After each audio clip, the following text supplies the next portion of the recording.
This is Wendy Halley, and you're listening to Lucid Cafe.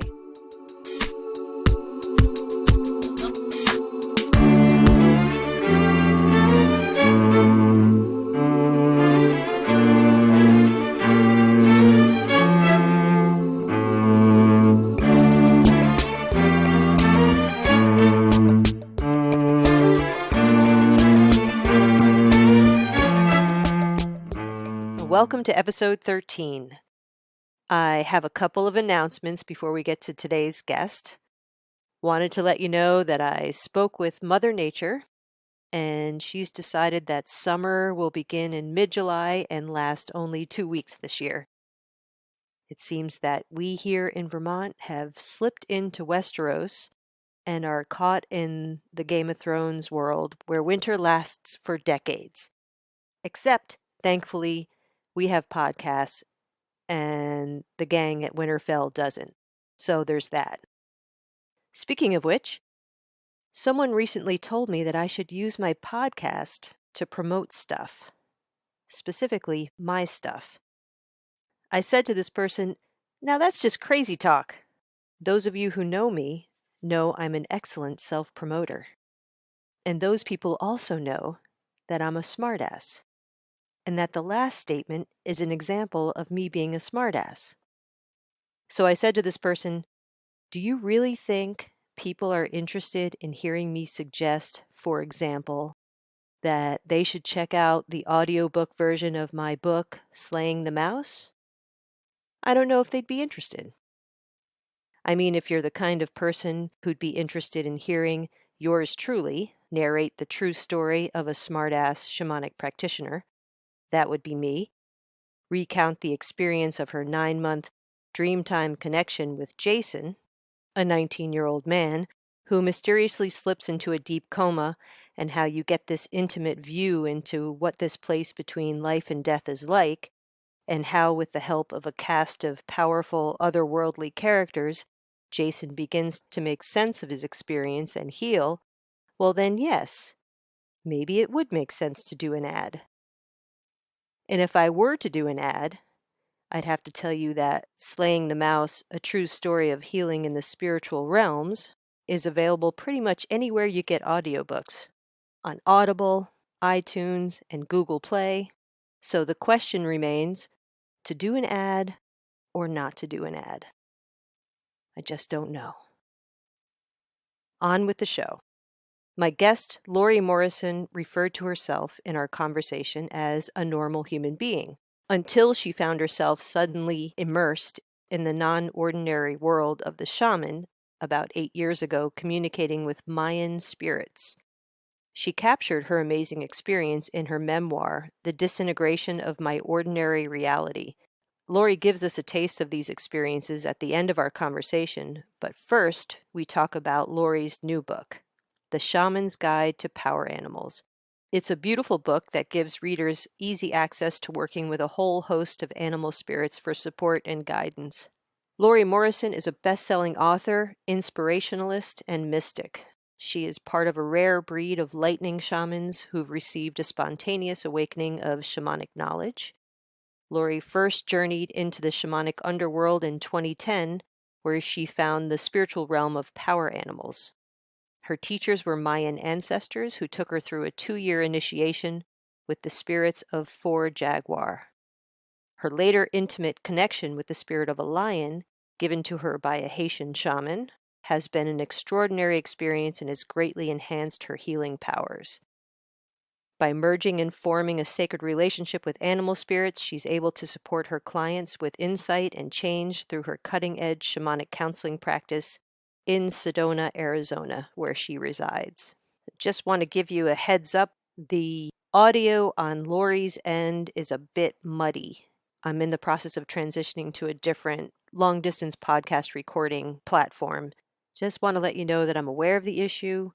You can still make out what Lori is saying. It's just not ideal. Please enjoy my conversation with Lori Morrison.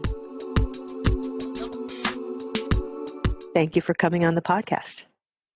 Thank you for inviting me. I'm really glad I get to be with you and all your viewers. You have just released a book, The Shaman's Guide to Power Animals. I have a long-time shamanic healing practice, and I put your book in my healing room and have referenced it in the post-session review as a resource. It's been really helpful and really cool. And what I love about your book is that it really has a very shamanic approach, in that it's all about the importance of being in relationship with the animals, as opposed to other books on animal symbolism that just talk about the symbolism or the mythology behind the animal. This really seems to emphasize the importance of being in relationship with, which is, of course, a very shamanic concept. Was that your intention? Yes, I am. My own personal experience involved the merging and working with animals. And so, like you say, I didn't really take the astrological approach of, okay, if I see this, this means that, or, that's kind of a simplistic view. I truly work with them in my practice. I merge with them. They are part of my process as a shamanic practitioner. So I take it, into that deeper form of involvement with them. Also, I was really curious as to what did they mean for all these different cultures, and was there a similarity? In other words, did the Hindus see rabbit as like the Hopi's day, or what was there any kind of connection between all these cultures as to similarities? Also, the Egyptians, so many were buried with animals. There was one in my research. I realized there was several times when Egyptians were buried with their entire herd of donkeys. Why? So it just kept opening more and more doors as to, more and more questions and doors to find answers. And it was quite a journey. And then at the end, the animals kept coming in, working with me. And the first day was kind of fun because I decided to channel them. I thought, well, they have all this to say. I'll just channel and share. And so I thought, well, how do I do this? I guess I'll start alphabetically. So I started with aardvark. And so I walked out of my house on my normal morning walk here in Sedona, and I had aardvark talking to me on my walk. And aardvark ended up being kind of my guide. He was like, I felt a male energy. And he was like, okay, I'm going to take you through the entire animal kingdom, and I'll bring these animals to you. I will help you, interact with them. And we all have lots to say. And so aardvark became kind of my muse, my guide. And like I would be going through, and aardvark would come in and say, okay, I've got Hawk here, and here's what Hawk has to say.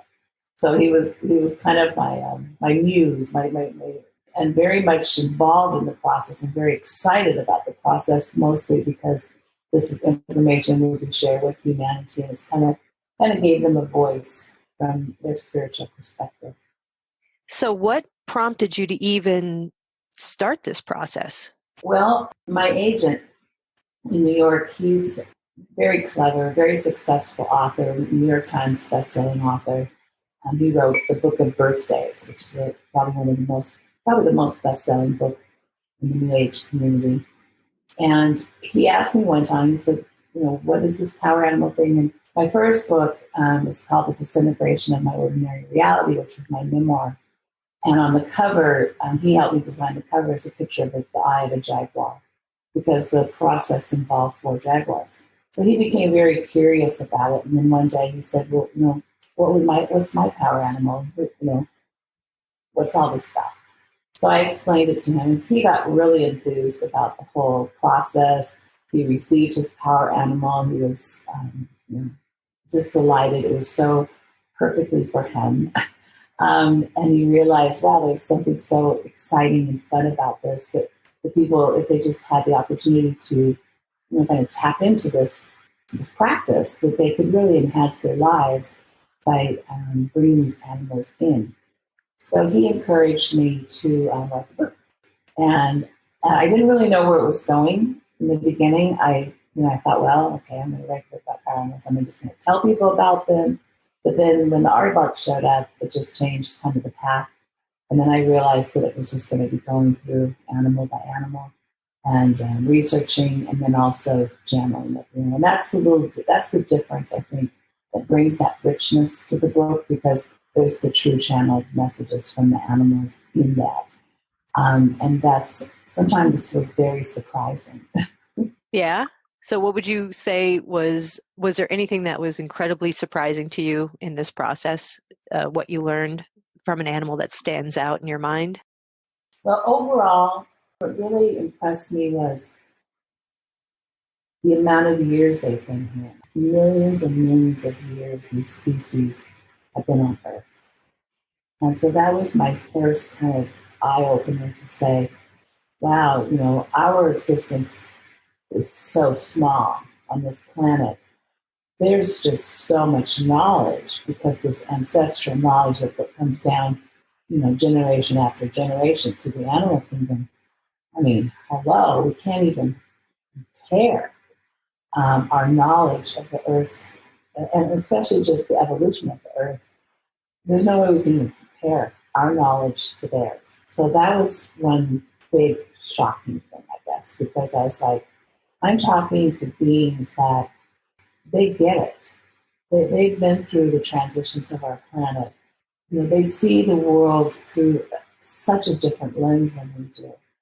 And, isn't that interesting to have a perspective of something else? I mean, we all have different beliefs and opinions and things like that, but this is just out of the human form, jumping out of human form and saying, what's it like to be here? And jumping into another form of an animal and seeing it from their perspective. So that to me was surprising. And then probably the most profound experience that I had was with whale. I got pulled into the ocean, and I was swimming with a whale pod, because they said to me, we can't tell you, we have to show you. And so I ended up there. I almost couldn't tears to my eyes again, because I could see the world from their point of view. I could see the family setting. I could see how they interact with each other. They all had messages for me, and I was completely emotionally, completely overtaken by that experience.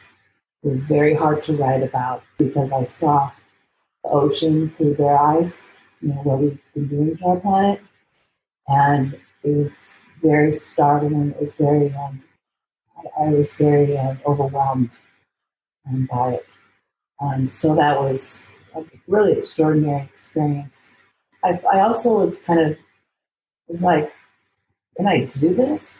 Can I channel 185 or 90 animals? I had channeled a lot of things, but not to that extent. And so I was pretty blown away by just the thought of doing that. I thought, well, that's a lot of channeling. But after I got started, it became easier and easier. They were so generous when they would come in. They were so careful with my form, in my human form, to receive the information.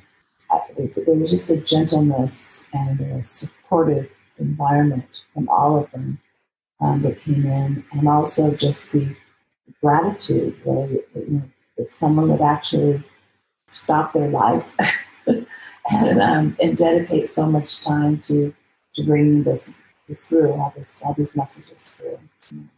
Very powerful. I imagine that this process, it sounds like you've kind of already hinted at this, but I imagine it was kind of transformative in getting all these different perspectives, and it sounds like you merged with the animals. Many times I would merge. Sometimes they were not as familiar with the process and weren't quite sure how it worked with me, so it was a learning curve for all of us. The ostrich was one that was, ostrich came in, and ostrich did not want to leave. Ostrich was very excited being in a human body. So I had ostrich Fascinating, yeah.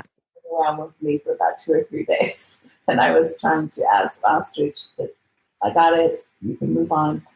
Did you find you wanted to pick bugs off of windows? Yeah, it was. There were some interesting experiences when they did try to merge. I'm used to merging because I use a power animal in my practice. I use a lion, and I do medical intuition work, and I use her eyes to see into the human body. So I'm used to that. Someone, another spirit's eyes coming into me, but each one had a different characteristic, and so it wasn't just the eyes. It was, that some of them showed me how they hunt. They wanted me to see that. Some showed me their perception of humanity, which, a lot of times we wonder, what are they thinking about us? And some showed that. Octopus was very interesting. Octopus, very cosmic. Octopus really wasn't interested in teaching me about Earth, very interested in the cosmic world. There's a lineage of them from there, and all wanted to talk about was planetary, information and cosmic, connections and things like that. So they were, Octopus was completely off into his cosmic land world, and I found out they are aliens. They're not really from here. They're aliens, and each one was spider was fascinating, very powerful animal, very much about our time, weaving webs, the World Wide Web. That's what we call it. Very much about that and the precision of it and the importance of bringing people to us through that connection, internet. Well, your process is really interesting. I'm curious because in reviewing your book, I saw some mythological animals like the unicorn and the dragon. How did they come into play? Yes, I got a message one day. I wasn't sure about them. I thought, well, do I include them or not? But I remember I was in a drum circle, a very important drum circle one time, and there was a shaman with me, and when we would do journey work, his biggest ally was Dragon. And Dragon was everywhere with him. He went all over with him, and he was an amazing healer with Dragon. And I thought, well, why would I leave it out? It's so many shamans use mythical figures, and animals. So I got a message from Unicorn that came in and said, I think it's in the book, like only through because you're so shut down, you can't see us. So but we exist. So to say, well, I'm not going to do that because they don't exist. Well, they don't exist because we can't see them, but they do. So I didn't feel like I should treat them any differently. Right. I just think of tapping into the lower worlds Yeah. and accessing these archetypal Mm-hmm. mythological animal friends who are there to be of service to us. And that's, I guess, based on what you were describing, it sounded like you were connecting with a lot of mostly middle world animals who've lived on the planet. And then Correct. there, yeah. Spirit form. Yeah. And then there were also just, there were some, I had really interesting experience. Probably the most unique experience was I was researching the Tasmanian devil that lived on Tasmania. A lot of them get bad raps, by the way. They weren't too thrilled with Disney. I could see that. Yeah. There was some were, depending on which side of the perspective they fell on. But with the Tasmanian devil, we did a lot of research trying to find what it meant for Indigenous communities in Tasmania. But since Tasmania was just pretty much wiped out, as soon as the settlers came in there, colonialism, they just wiped out everybody. And so I couldn't find a lot of information, and I was frustrated. And, like, where do I go to find out what the people from Tasmania found the Tasmanian devil? And then a voice came in and said, "You can talk to me." And it was a shaman from Tasmania, a woman shaman who had died. And I looked her up online and I found her name.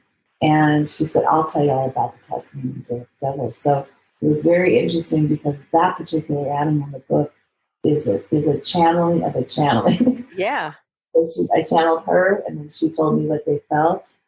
It was interesting. When I ran out of research, I couldn't get what I needed. Oftentimes, I would get a shaman at that time who would come in and then channel the information how they used them. that's a very creative solution. It was very creative, and the Tasmanian devil was very happy about that because I think he felt that even more, it was more authentic because it came that way. Yeah, makes sense.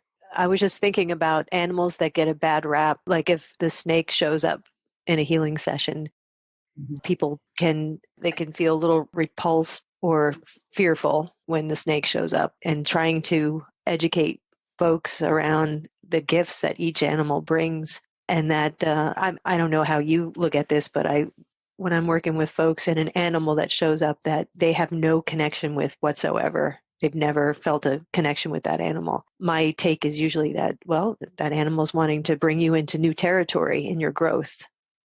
Is that how you kind of see these things too? Yes, I do offer a service. People will call and ask to be have their animal identified. And sometimes they'll say, well, I don't relate to that animal. And check again. And every time I check again, it's the same animal. So I encourage people not to ask me twice because the discovery is theirs. It's your discovery to find out it. If a tarantula shows up, you might say, "Oh, well, a tarantula is not. That's I don't like spiders." Or whatever. Well, there's some surprising information from tarantula, and it's your job to find out why tarantula wants to interact with you because it's never random. It's always there's always meaning behind it. So, like you say, the best thing is to find out why that animal is there and not, you not ignore that. It's valuable information. Yeah, I think it's cool when an animal that's surprising shows up for someone, because then it's kind of almost validates that they're not making things up in a Yeah, way, that they are tapping into the dream time, right. because they never would have invited that particular animal into their Yeah, lives. yeah. And then other times, like for example, I had someone come in and ask for their animal, and it was sparrow. And she wrote me back and sent me a picture of her tattoos. She was covered with sparrows. But she never knew why. And that's the thing is we do these things on a subtle level. We're attracted to it or we're pulled into it, but we don't have that knowledge that that's real. And so a lot of times people enjoy getting the validation, and then it's like, okay, now I understand. This animal's been with me through my journey, and that's why I have this connection. Another client said I brought back a cougar for her, and she said that she had a friend of hers, maybe 10 years ago, insist that she take this painting of a cougar. And she was like, well, okay, what is? And she took a picture and she said she hung it over her bed and it's been hanging over her bed for 10 years. But she didn't, so I always felt connected to it, but I didn't really understand. And that validation just changed everything. So she has this, much more budding relationship now with Cooper and why Cooper is in her life. Just kind of moving past that initial reaction to it and then saying, oh, wow. And then with the book, it's great because you can go in and say, okay, what is Cooper all about? And, what kind of messages does it bring to me? And then it helps you focus on your own kind of self-evaluation. In your book, you don't just write about the animal, but you have each animal broken into categories, or you have different, how would you describe it? Topics? Powers. Different powers. Mm-hmm. Okay. I just opened up here to randomly to the bobcat. So you list the powers that the bobcat shared with you, Right. that the animal will share with, I guess, the human who they're connected to, and then the awareness from the bobcat explaining why that animal might be showing up at this particular time in your life. Mm-hmm. Right. And then you go into a little bit different territory. You talk about the energy center, the mineral associated with the animal, and the element. So can you talk a little bit about how that came to be, the energy center and the mineral and the element? Well, I felt that, sometimes the animals would mention that, so I included it directly from them. But I also felt that it might be nice to have a physical thing. I didn't want people going out, honestly, and buying bobcat tails and things. I was very cautious. Back in the book, I do not mention that part of the shamanistic practice that happens sometimes, because I don't believe in going and buying a jaguar head in Peru or something like that. I'm That's a very, possibility. You can do that? I found a lot of things online where people buy part. Oh my.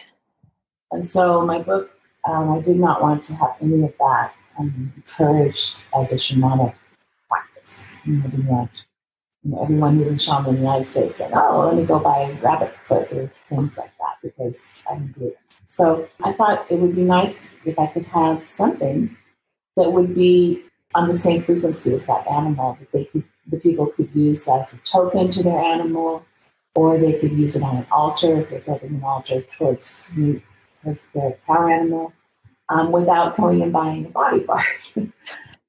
So I wanted to include that because it was just an alternative, and it's so fascinating how, as I've been digging deeper into each animal, because I myself am using the book. It's kind of like I ran through the channeling, and now I'm going back and reading my own book again. And I'm like, this is really good stuff. I'm using it, but I was pretty amazed at how well the minerals lined up with them. And in animism, it's all about the plants, the minerals, and the creatures. And so they're all it's all a frequency based science or philosophy. So I knew it was possible to actually do that, and it's actually worked out fairly interesting. And I think that when you look at if you look at a crystal guide and you see what that crystal means, and then you relate it to the power animal, you'll see you'll see a lot of alignment. How do you want readers to use this book? Well, we have several different types of power animals, and this is where people get a little confused sometimes about how that works. I have found through the research I've done is there is a energy in an animal that is kind of like your theme animal. So, in other words, the one that you kind of come in with. And indigenous cultures knew this. There's an animal that comes in with you at birth, and this animal tends to kind of create the theme or the archetype, maybe. And again, they know this, and so when it's revealed, and then that's why you see in indigenous cultures where you see, people merging with animals, the Kachina dolls, like you see in Arizona, where people represent that animal because it's kind of their worldly power that they come into Earth with.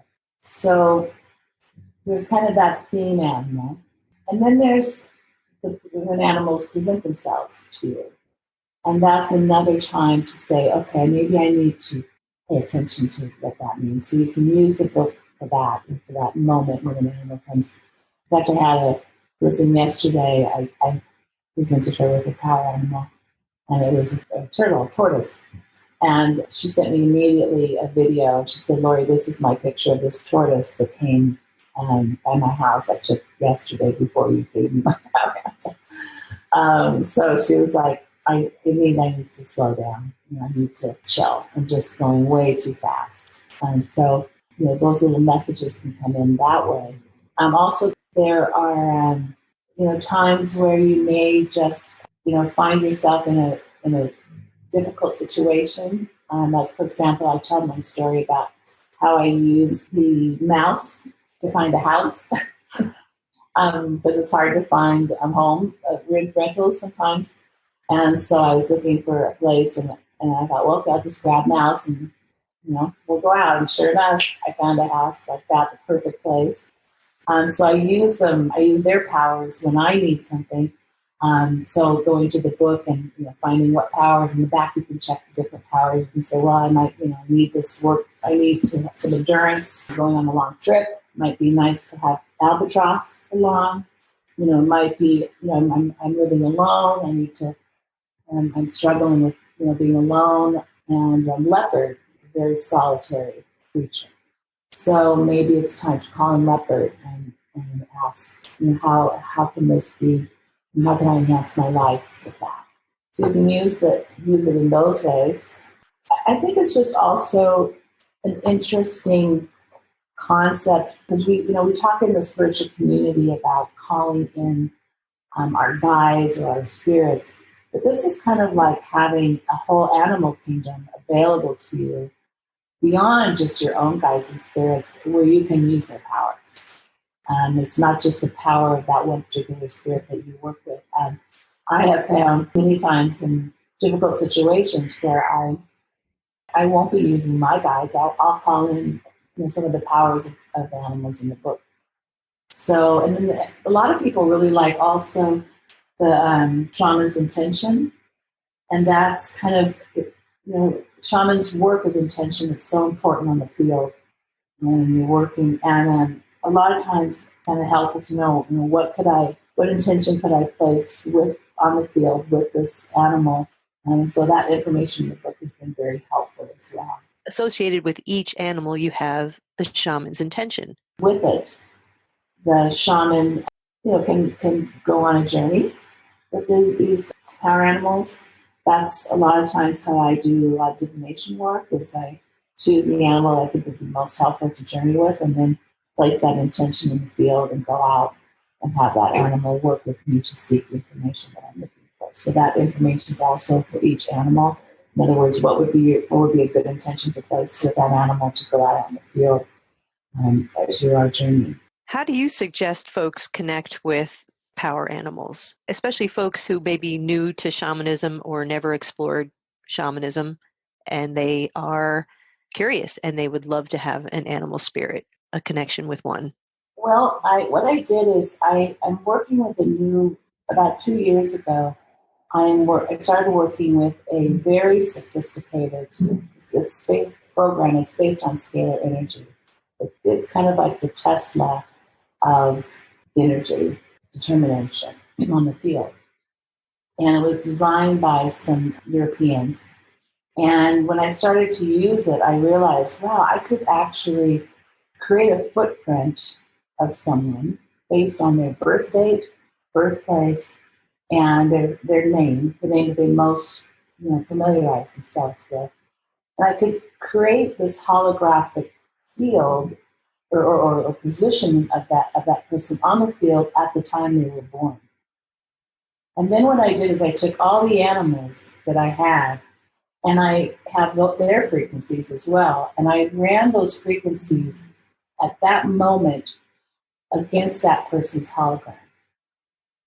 And then an animal pops up. And so for me, and I asked the question, I placed the intention in the field, what animal was present at the birth of this person? And so with that, the animal comes forward, it pops up on the program, and I'm able to tell you what your power animal is.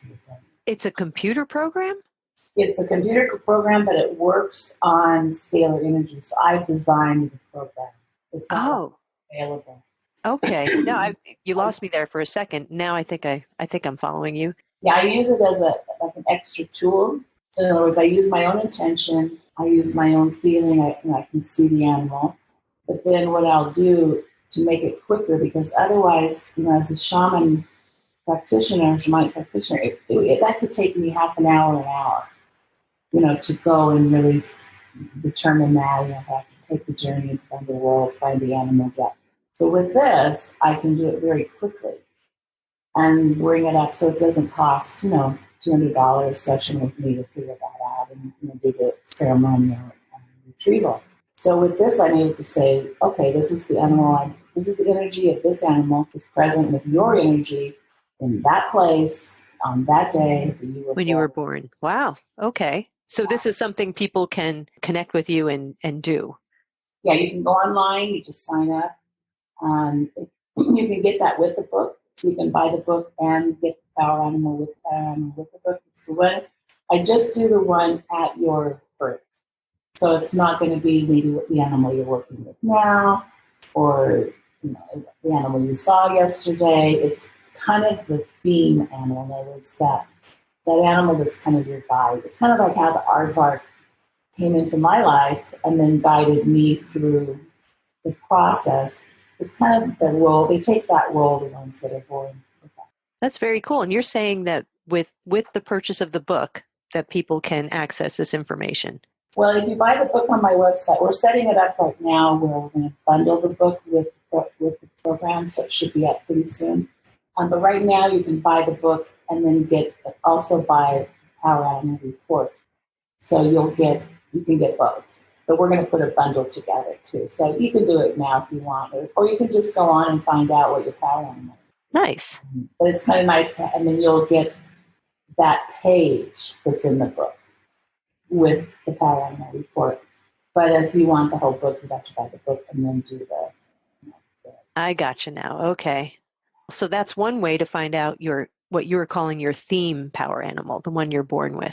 That's the one you're born with, which usually gives you an idea. Like, it's funny. Like if I just pick one right now, let's say for example, I pick pelican. I just happened to open up to. It's about sacrifice, expansion, and curiosity. And so the pelican gives me a quote here, and he says, "Sometimes life requires that you make a sacrifice for others. If so, do it willingly and without regret, as it can be a gesture of alchemy for the transformation of them and you." So maybe your life theme is about sacrificing and showing how that can be how you can transform others by making the ultimate sacrifice. That can give you kind of a theme. The pelican kind of gives us a theme, and then of course we go in further to the book and find out, how does the pelican live? What's their powers? What's their awareness? And then you can kind of build kind of a life theme around it and say, oh, now I can look back in my life. I've been sacrificing a lot for others. Now I can see why that this was kind of my theme. And so that can be very helpful to kind of. It's a nice reframe. Exactly. And then all of a sudden you go, oh, okay, that's why I've had this pelican going along this journey with me, actually teaching me that this is an important lesson. Yeah.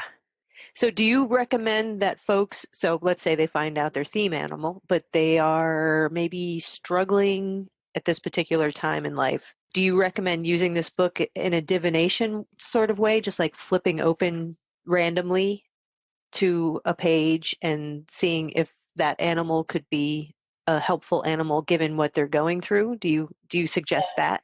Actually, a table of the powers and the minerals in the back of the book. Go in the back and look and say, okay, I want to work on my confidence, for example. I'm not feeling very confident. So you can go through and you can see that blue jay is all about confidence. And if you've ever seen a blue jay in the wild, it's a very confident bird. That's for sure. So you're able to go through and pluck out the powers and then work with those powers through the book. I, for some reason, didn't even see this table in the back of the book. Mm-hmm. And so now I'm seeing that you have each animal broken down into their powers and the mineral, like you said. Yeah. So you could just sort of look up whatever you're struggling with. You can look up that and then see what animal can help you with that particular concern. Right. And then you can what mineral. Yeah. And then what mineral you could work with as well. Very nice. In this process, did you discover that there were cultural themes with the animals, or did the meaning associated with an animal vary from culture to culture? There were a lot of similarities. And we've always known, I think, that these cultures were, there was an intercultural dynamic in those times. I think what the animals proved to me is that that's true. So in other words, what you would see depicted on maybe some Mayan pottery would be very similar to what you'd see on a Hindu temple. It's the same depiction of that animal, and that was very interesting. I got a lot of my information from the cultural part from art. that was a great resource for me to go back and see, what kind of, where these animals appeared in artwork. So it actually ended up being some research into the art world, ancient art, and that was kind of fun to see how they depicted animals in different ways. Snake is a very interesting animal because it's depicted very similarly. Where it got a little goofy, where snakes started to get crazy with art, was Christian art. And that was another thing that I found, was that there was a lot of very negative, maybe connotations or symbolism in Christianity towards animals. They used them as symbols of negativity. And when I kept running into that over and over, and I was like, wow, that's not cool. Yeah, right. I didn't like that at all. Especially they use snake as, like very negative. I just released an interview with Hank Wesselman. Do you know of Hank? Yes. Uh-huh. Yeah, in his interview, he was talking about how much damage Christianity had done to ancient cultures and languages. Yeah, because as soon as I got out of since I left the primitive art world and I got more into like the pottery and things like that, as soon as I got into the Christianity, the whole message of the animals changed. And I realized I was going into this kind of, this severe duality of that and the images. But it was surprising to me to see the negative connotations towards the animals. It did harm a lot of animals because of negative connotations, because people felt that they needed to kill them to survive or to create some type of meaning. In the little bit of time we have left, I'm wondering if you can talk a little bit about what drew you to the shamanic path. I know you wrote a memoir about your experience, but I'm wondering if you could just give us the highlights. Okay. I was living in El Salvador. I lived there for almost 28 years. What brought you to El Salvador? My husband was from there, and so he moved back. So I ended up going back with him. And he died, and I lived in a very remote place on a peninsula that stuck out in the middle of a volcanic lake. And a year after he died, I started to see and hear things. I could listen to Mayan spirits talking to me. And of course, I was a very, normal human being. I didn't listen to things. I was not spiritual at all. I didn't even know about 2012. Right? I knew from the, visiting the Mayan temples there and things like that, but I had no real deep interest. And then I started hearing things. Then one day I walked out of my house into the property and it rained just on me. Huh. And what would happen would the veil would drop and I would see myself in a Mayan village and then it would go away. So I realized there was another whole dimension happening next to me and I could get peeks into it and then it would disappear.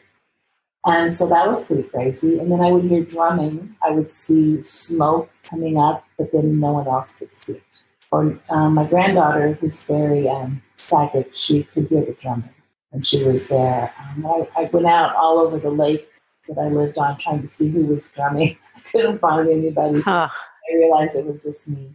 And then the big event happened when it was my 52nd birthday. And the voices came into me and told me to go to the end of the peninsula at night.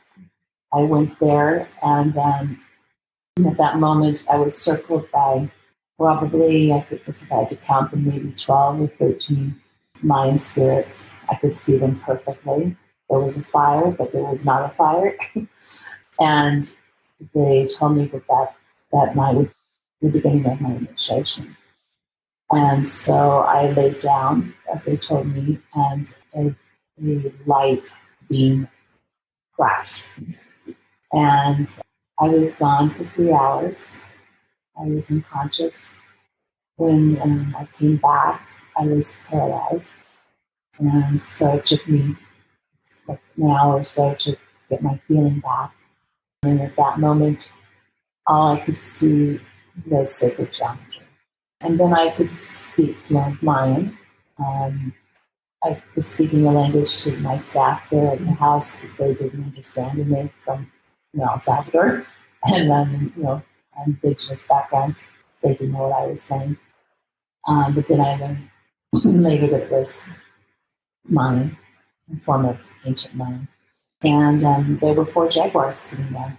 And they said, "You're going to go through a shamanic initiation, and we're your teachers." And it started, I realized that on your 52nd birthday, that's when the Gregorian calendar and the Mayan calendar intersect. And that's a very important day for the Mayans. It's a real jumping off point for them. And so now I realized that I was living in the fourth and fifth dimension. I had only perception from that place. I was obviously thought to be completely out of my mind. And so I was put into a mental hospital and spent time there. That was your decision to do that? No, I was kind of forced to go through the process because of so much erratic behavior.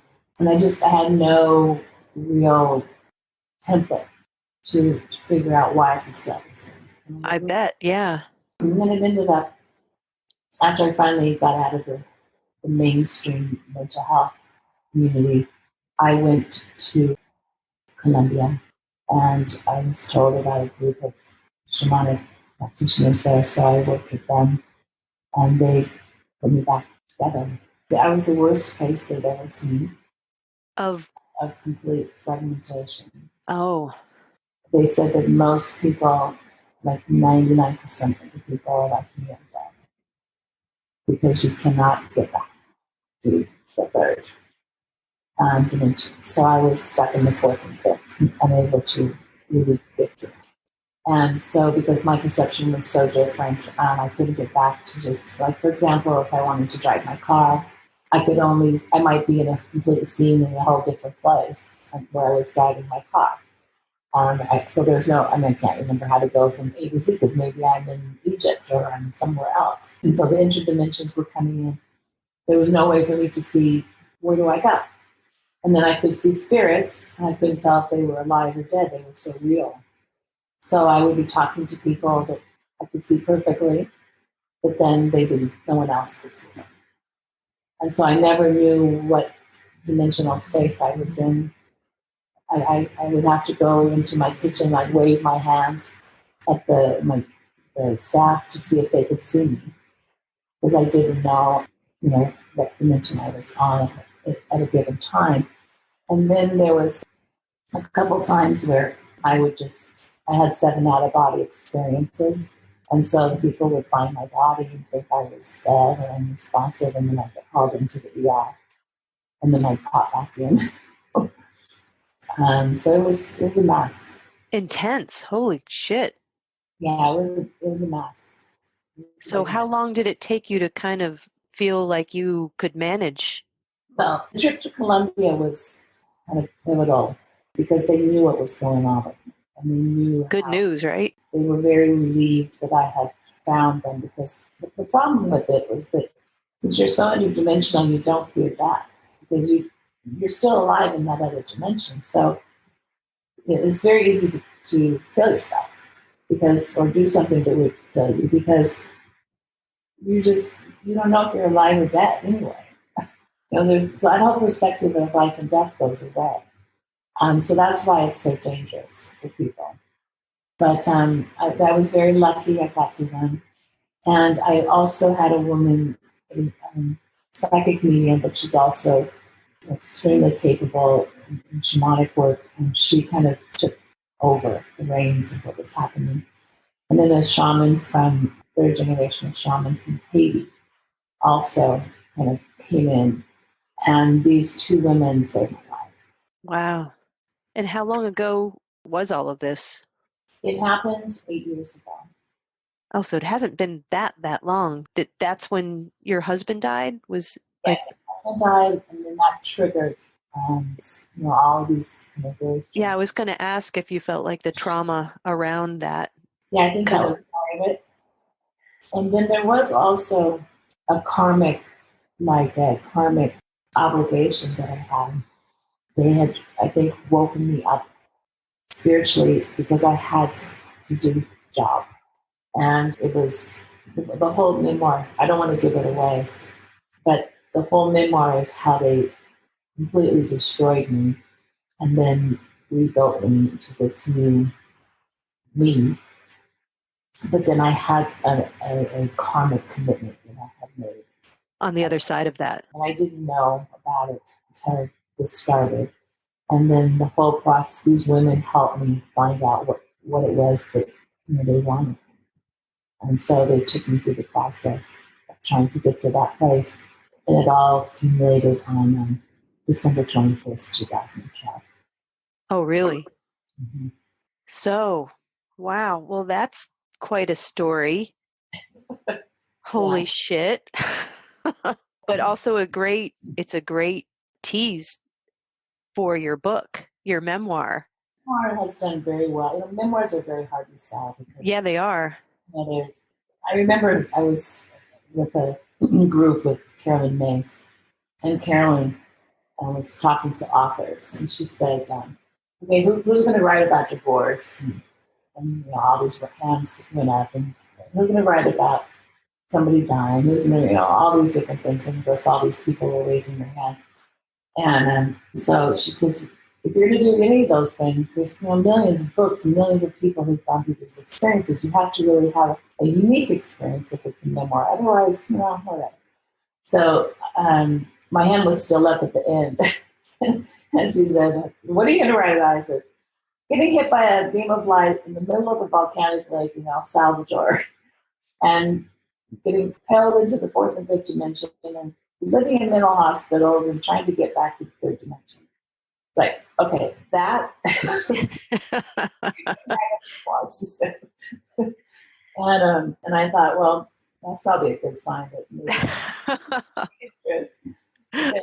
everything else is kind of the same old, story. Did you feel vulnerable revealing this experience that you had to the world? Yes, that was a big, I think a lot of writers have to go through that moment where they say, I'm going to be telling people some pretty crazy stuff here. Yeah. And how is that going to be received? And, part of my initiation by spirits was to completely destroy my ego. So, yeah, it sounds like you went through the classic death and rebirth dismemberment experience. Yeah. So in a big way. Yeah, in a big way. So if I had, it would have been kind of contrary to the experience if I would have not done it, because then I would have had ego involved and said, oh, well, I can't tell this story because I'm not going to believe it or whatever. So I always think about Eckhart Tolle, who has to write a book about ego and then has to promote himself. Yeah. I always thought, I asked my publicist the last time, I said, you were asking me to do something that I completely destroyed. I don't even care, about these things. She said, yes, but you're still in, this third dimensional world where you have to do these things. And I said, okay, I get it, but it's like writing a book about the destruction of ego, but then going out and promoting your book and yourself and telling everyone how wonderful you are. So there is kind of that slippery slope that sometimes we walk on. I describe that death and rebirth experience of your ego is what's dying is who you think you are. Mm-hmm. And what is reborn is hopefully closer to who you really are. Mm-hmm. And so, yeah, I don't know if I agree with the traditions that say you need to get rid of your ego. I think it's more of like you have to have a really healthy one, a healthy sense of who you are. I think sometimes we use the term inaccurately because we say it's like all the bad things about it. And it really isn't. It's kind of that third chakra that's protecting you a lot of times, or that's playing the game, third dimension, and much needed for navigating. Yeah, you're here, so we need it. And so it is, but I think in my case, what it was when I describe it that way, it was that there was so much. I painted myself in such a way that I didn't even know who I was, and so it really was the full destruction this creation. Yeah. And it was all this kind of importance that I'd given myself, and believed that I was so capable in so many different things, when I realized it was just an experience. So, there was no rating. I wasn't like 5 stars or 4 stars. Huh. You know, that's what ego does. Rates you. You're rating yourself and others all the time. Right. Well, welcome back from all of that. Yeah, it's nice to be back in the third. It's still I went to the eye doctor shortly after it happened, because every time I see light, not so much during the day, but it's at nighttime. When I look up in the night sky, I see only triangles. I asked my eye doctor, I said, could you tell me why I see only triangles? And of course, he's looking at me going, there's nothing in the book about that. So Oops.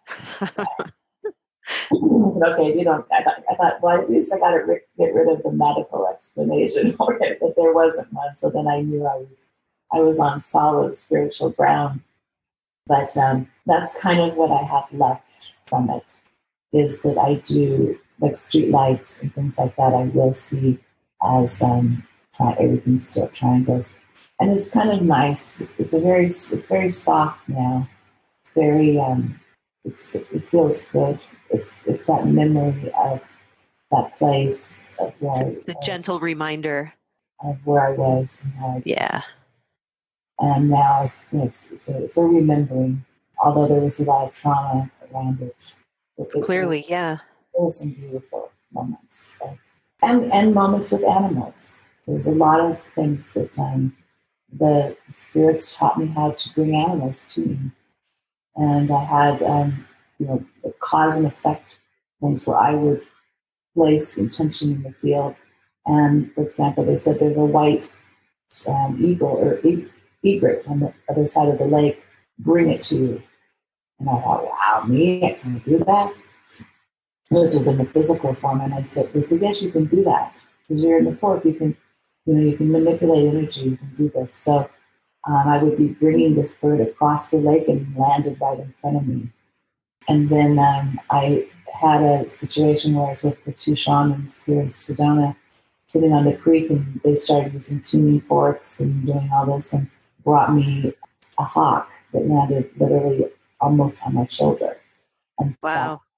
so we started using, some of the powers, that we had. And so I think that was another probably reason why I wanted to delve deeper into the world of power. Well, on that note, that's a lovely conclusion to our conversation. I am really thankful that you came on the show and shared so much of yourself, and also so much about your new book. I hope you sell a zillion copies. Yeah, I think it's it's fun, and it's helpful. It's an interesting approach to self-help through a different door. And I think it makes it interesting. It enriches us as humans to be, use the animal kingdom to support our self-help efforts. And because they want to help us, and they are kind of shining examples of how we can be better people. Beautiful. How can folks find you? They can look for me on my website, which is lorimorrison.com, LORI Morrison.com. And there's all the information if they want to get their power animal. You can just click on what's my power animal. And you can also buy the book there. The book's also on Amazon and Barnes and Noble. So just hop on the internet where we all go shopping nowadays. Right. Yeah. And I'll also include a link to your website in the show notes so folks can easily access it. Yeah. Do you do social media at all? Yes, I have a Facebook page. We have a Facebook page called The Shaman's Guide to Power Animals. And a lot of us are having a lot of fun over there sharing, if we see one, what does that mean? And I pop in and I, give them some information about that animal. We post gorgeous pictures of animals there. So it's a really nice page to like because you get some really cool stuff. Awesome. Well, thank you, Lori, so much Thank you for inviting me and for listening to my story. Appreciate that. It's a mighty powerful story. If you'd like to find out more about Lori or what power animal was present at the time of your birth, visit her website, lorimorrison.com. That's LORI Morrison.com. Thank you for listening. Until next time.